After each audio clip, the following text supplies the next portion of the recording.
What's up guys, Flippin' Steve, and tonight I want to do a bit of an informative video. I want to talk about PSA 9s. You know, the potential of PSA 9s, are they worth buying? Do I buy them myself? So yeah, that's what I want to discuss, PSA 9s as opposed to PSA 10s. What I look for personally when I'm going to buy a PSA 9, and some current PSA 9s that I am buying. So yeah guys, stick around, sit tight. We're approaching 1,000 subscribers, and we're going to check out some PSA 9s.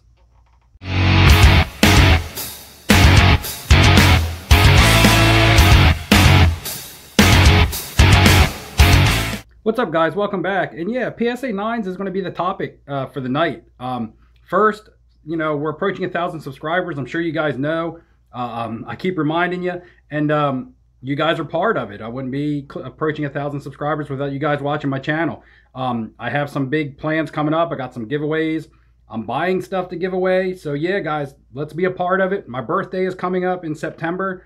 September 12th, guys, is my birthday. I hope to hit 1,000 subscribers by then, and we're going to do a big birthday, 1,000 subscriber, all-in-one giveaway. So yeah, with that out of the way, let's talk about PSA 9s. And before we get into the cards, I want to talk about what I look for when I'm going to purchase a PSA 9 card, or hunt, or track, or invest in a PSA 9. And this is me personally. This is not, you know, what other people are doing, you know, and I'm not saying anyone else is wrong for their take or their approach when it comes to buying PSA 9s. This is just for me. So you may agree, you may not, and that's fair and that's fine. I just like to take a really safe approach when I buy PSA 9 cards. The first thing that I look for is price point, guys. Price point is always key on any purchase. It doesn't really matter what the grade is or what you're investing in. It's always going to be the price. I believe that a PSA 9 should hold the value anywhere between 25% to 40% of a 10 based on the card. You know, usually it's around that 25% to 33% mark is usually the market value of a 9 as opposed to a 10. And sometimes with some cards and popular players, it will be up there around 40%. But that's sometimes some outliers, different players where they get high like that. So normally anything that I can buy, you know, around the 25% of what a PSA 10 is going for, I think is a good value on a 9, especially when it dips below. If you can find any cards or PSA 9s that are selling for about 10%, 20% of what a PSA 10 sells for, that's always tends to be a safe buy for me. The market always tends to adjust itself, so a lot of times these cards are only really low because the market is lagging behind. And when the market lags behind, that gives you a buying opportunity slash window to get in on some cards before they just go up passively, because 10s always bring up the prices of the 9s. Sometimes you have to be a little more patient. Sometimes it just goes under the radar for a while until the market just naturally adjusts. So a lot of times when you can find cards right at that 25% mark or under, especially if they're players who have something coming up in the future, that could cause their cards to rise in value from a 10 standpoint to pull the 9s up. So you're not only going to see a spike as far as it being under market already, but also an increase based on something that happens in the player's career, or even if they're retired. With that being said, I like to look for established players. They don't necessarily have to be retired, but I like to look for the guys that already have an established career, all-stars, future Hall of Famers, retired players that haven't made the Hall of Fame, retired players that are still in the news, just the guys that everyone knows. I don't necessarily like to buy a lot of 9s of rookies or young players or really super modern cards, just because you're already gambling when you buy those guys, period. To buy those in a 9 is even a bigger gamble. Maybe not necessarily as big a gamble as a 10, but a lot of times you're better off to buy those cards raw and grade yourself. Those guys always tend to have a lot more hype around them than established players, and you end up overpaying across the board. So yeah, I tend to look for established players. That could be somewhere where I differentiate between, you know, from a lot of people. But again, I like to take the safe approach. And then third, and another, which is very important, it's not third in order, but probably second most important, is I check the pop reports. I like to look at the comparison between 9s and 10s. How many 10s are there? How many 9s are there? Are there more 10s than there are 9s? Because if there's more 10s than there are 9s, you know, that's kind of crazy, you know. And I like to look at the gem percentage. You know, how many cards have been submitted and how many of them are gem mint 10s. A lot of times cards can be easy grades, which will hurt the value of a 9 because there's just 10s flooding the market. And I'll get into that on some cards later.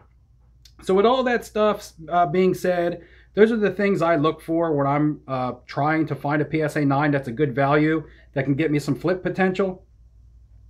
And that's what I look for. So yeah, we're going to head on out. We're going to look at some cards. I'm going to show you some cards that I've bought. I'm going to show you some cards that I'm buying right now because I think they're really good deals.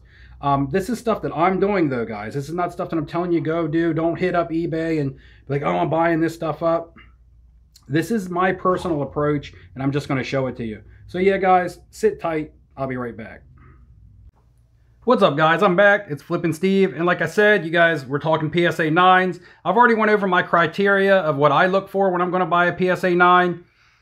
The card doesn't necessarily always have to meet all three parts of my criteria, you know, being established player, price point, and, you know, PSA pop report, percentages on Gem Mint 10s and things that I look for. But as long as it meets at least two of them, I will consider buying.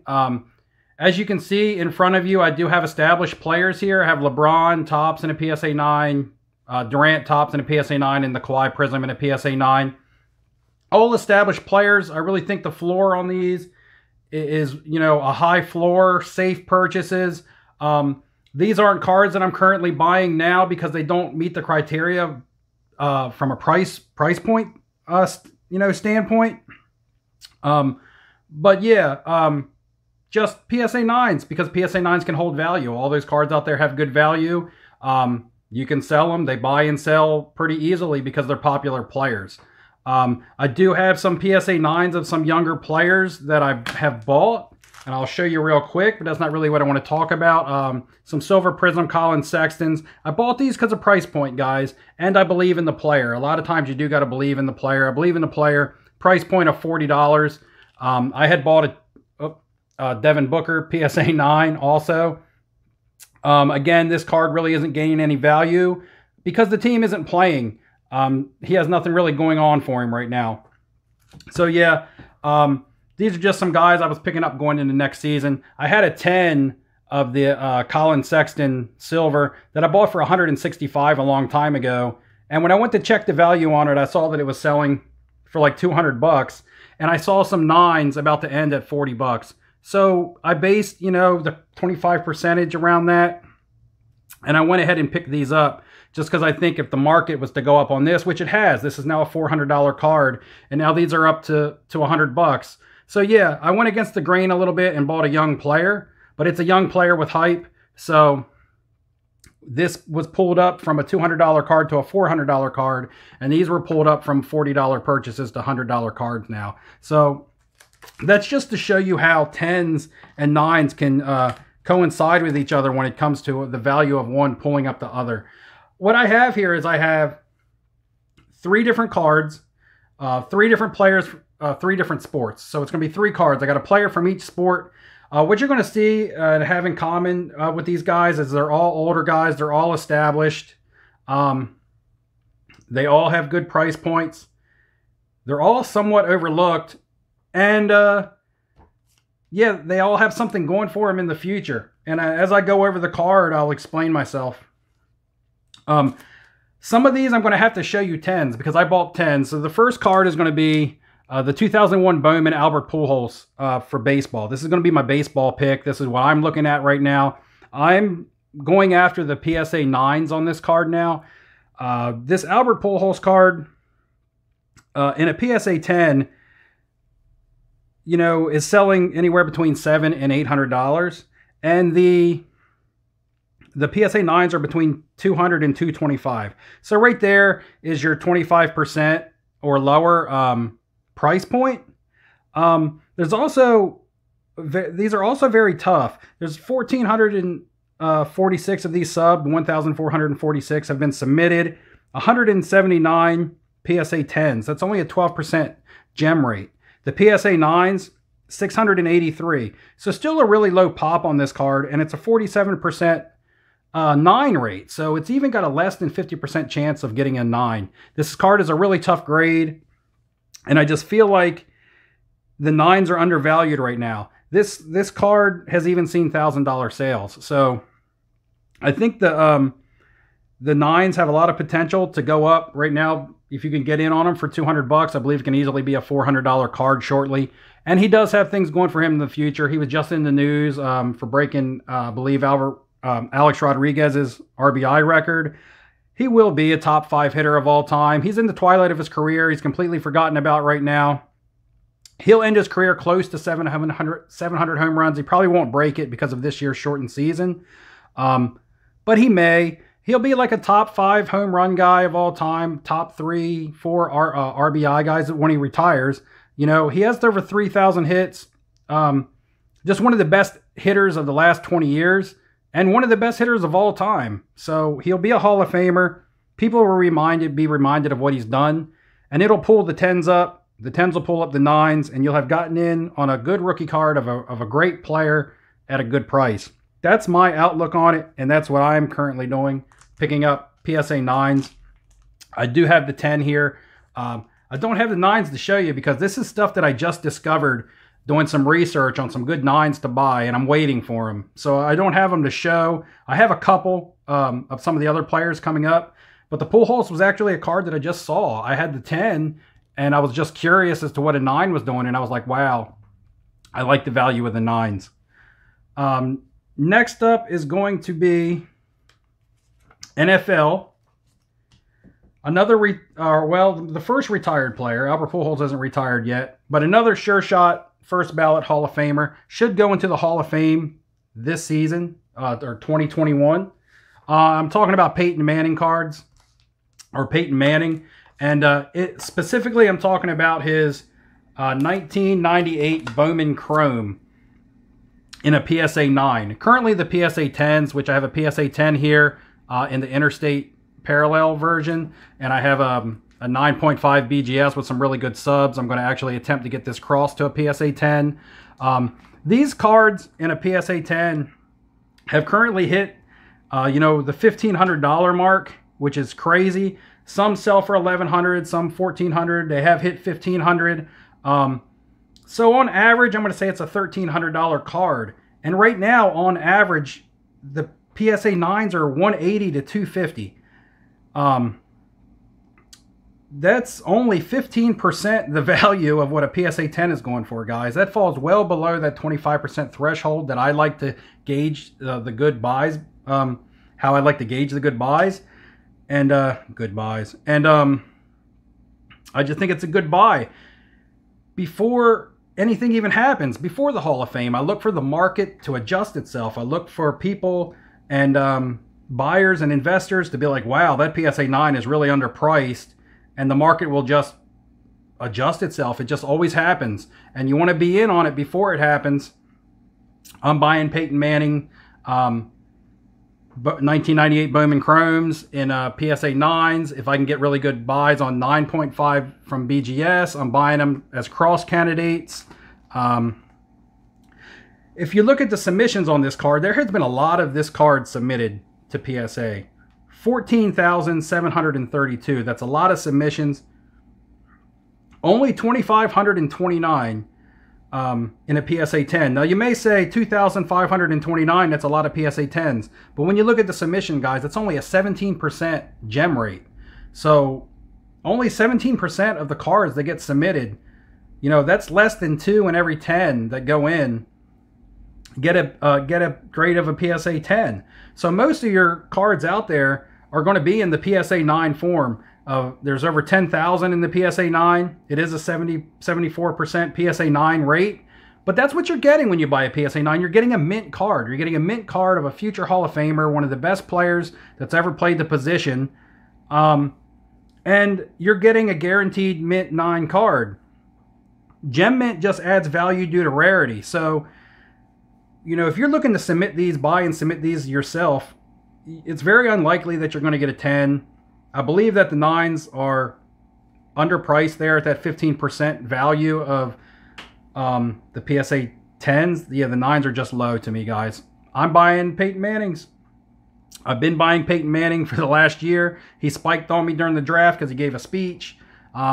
And now I can't buy his 10s anymore, so I'm looking at the value on the 9s. Another option, guys, and I want to give you another option because I do realize that even though it's a good value, $180 to $250 is a lot of money for some people. Another option is the 98 Bowman, not the Bowman Chrome, but the 98 Bowman. As you can see, here's a Bowman. Here's a Bowman Chrome. They're both the same photo. They're both the same number 1 in the set. But the Bowman, guys, this is a good pickup right now for me, because the PSA 10s in the Bowman are currently selling between $500 and $600. They're getting like $530, $540, $550. And the PSA 9s are selling for $60. I bought a PSA 9 today for $60. That's less than 12% of what the PSA 10s are selling for. The Bowman of this card in a PSA 10 is a $550 card, and the PSA 9 is a $60 card. That's just too huge of a gap for the market to not adjust. His cards will see value increases when he goes into the Hall of Fame next year. They already are seeing increases right now. I'm hopping on the 9s now before it's too late. I just think it's for $60. You know, I might even go in more on them than I do the Bowman Chromes, just because it's such a cheap buy. You know, you could get yourself 5 or 6 of those for like $300 and really, you know, quadruple your money, you know, in a 4-month time frame or so. I just think it's a really good purchase right now. I love the Peyton Manning Bowman Chrome and Bowman's in a PSA 9. And last but not least, guys, and I really want to dive into this one, is going to be NBA. He's retired. He's still in the news. You see him all the time. You see him more than a lot of the players that have been bounced from the bubble. And I'm talking about the Diesel, Big Shaq, and his 1992 Upper Deck #1 draft pick. This would be the #1 draft pick. There is a variation of this that's called the trade card. I will discuss that. However, this PSA 9 right here, I believe is just a great bargain right now. And I'm going to get into it. Now, there's 8,404 of these have been subbed. Submitted to PSA. Only 308 have come out in a PSA 10. That's a very, very rare PSA 10 rate. Almost as if the PSA 10s are protected by PSA. The last 2 sales of a PSA 10 of this card were right around the $3,500 mark. One went for a best offer of $38, and one went for $33 and change. $3,300 and change and $3,800 in a PSA 10. There's 308 of those floating around in the population, so I realize it is rare. And I know a lot of people are going to make the argument that, you know, Shaq was produced in the junk wax era, so getting a PSA 10 card is what makes this card rare. However, I want to dive into the numbers. Guys, there's only 2,600 PSA 9s. That's only a 31% PSA 9 rate. So even though there's 2,600 PSA 9s in the population, it's not even easy to get a 9 on this card. 31% chance. PSA 8s, there's 4,600 PSA 8s, 55% chance. So a majority of your cards of this that are being sent in are coming out in a PSA 8. For a PSA 10 to be selling for $3,500, and this card in my hand, guys, to be selling for $250, that is a 7% differential. 7%. This card sells for 7% the value of a PSA 10. I can't get that through my head. Maybe I'm just not as smart as I think that I am, or maybe I'm just a dummy, but I love this card at $250. I've got 2 in the PSA. I've got 1 in the SGC, which was even cheaper to buy because it's SGC. And I'm looking for any of these, even if they push up to $300, which they have. I purchased these this week, and these are already starting to creep up to $300, $305, $310. You still can get in and find one go off at auction every now and then around $280, $270. But even if this was a $350 card, it's still only 10% the value of a PSA 10. And one thing that I want to discuss about this card, and people talking about this card being mass-produced because it was a 1992 card, and there being a lot of them in the circulation. PSA 9s, there's only 2,600. For a card this old, I don't consider that to be a lot. especially with a 31% PSA 9 rate. But I don't consider that to be a lot in the population for a card that's as old as a 1992. And just to put this in perspective, guys, I'm going to talk about a card. And the card I want to talk about is one of the most popular, hottest cards on the market right now. Probably one of the hottest players, always talked about. The card is already being called iconic by some. And the card I want to talk about has been subbed 20,832 times.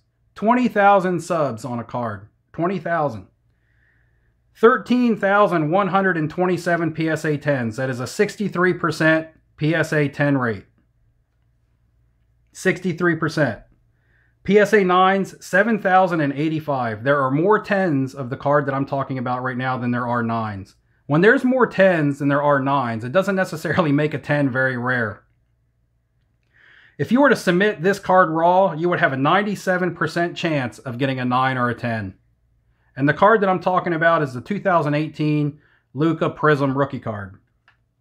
I'm not bashing that card, guys. That card's got value. It's hot.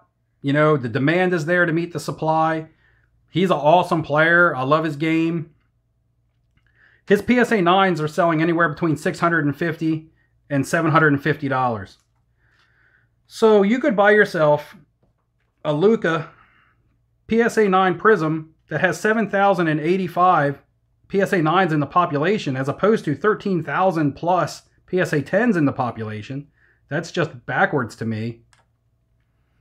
For $650 to $750, or you could buy yourself one Shaq or 3 Shaqs PSA 9s of this upper deck that only have 2,600 in the pop at a 31% PSA 9 rate.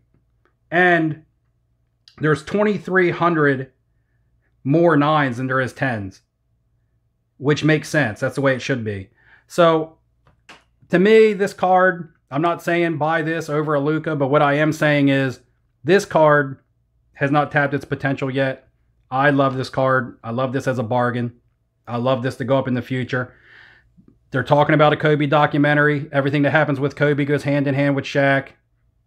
I just think that this card is going to adjust due to the market. This card could triple in value just because it's already way too far off from the PSA 10. And could also see big value increases if there is a Kobe documentary. So I just think the card has a lot of potential based on multiple reasons that I just gave you. If you're looking for a cheaper option, there is the trade card, which I have here in an SGC 9. You can see where it says trade card instead of #1 draft pick. That's because the card was, a redemption card was put out for this into the packs, and you had to redeem it. So you got the trade card. This one has about 5,300 subs, only 233 PSA 10s. They sell anywhere between $800 and $1,000 for the PSA 10. And there's only 1,300 PSA 9s out there. You know, and the PSA 9s are selling for like $100. $100 as opposed to, you can even get them for like $70 or $80 as opposed to $1,000 for the PSA 10. So you're looking at the PSA 9 of the trade card. If you wanted to go a cheaper route, selling anywhere between 7 to 10% the value of the PSA 10. So just some cards, guys. Just some food for thought, just some information, just some numbers I wanted to throw at you. Show you some stuff that I think is good buys under the radar. Concrete investments because they're Hall of Famers. I'm not saying go buy these cards just because I'm doing it. I just wanted to give you guys some information and some input as to why I do certain things and not just, you know, to say, hey, I'm buying this card just because I'm doing it because, you know, I'm a big time YouTuber, because I'm not. I'm just an average collector just like you guys. I look for bargains just like you guys, and I'm hoping to make some profits and get some stuff from my collection just like you guys. So hopefully you guys took something away from this. Maybe it wasn't so entertaining as it was, you know, just informative, but hopefully you learned a little something. Hopefully it wasn't too overwhelming. Hopefully it can help you evaluate PSA 9s if you have interest in buying them, regardless of what the sport is. Everybody likes something different. Hey guys, who's the wrestler in the back? Can anybody name the wrestler in the back? What I want you guys to do, you don't have to answer. I may do a giveaway if you do, I may not. We'll see how the comments come out. First of all, we got LeBron, Durant, and Kawhi. At this point in their careers, and I'm not talking about in their prime, I'm just talking about at this point in their careers, who do you guys think is the best player? At this point, as LeBron being the old man, Durant kind of in the middle, and Kawhi being a bit younger. Who do you think is the best player right now? Pretend that Durant isn't hurt. And also, guys, who is the wrestler in the back? Tell me who that is back there. Until next time, guys, good luck in your investing, and I'll see you later.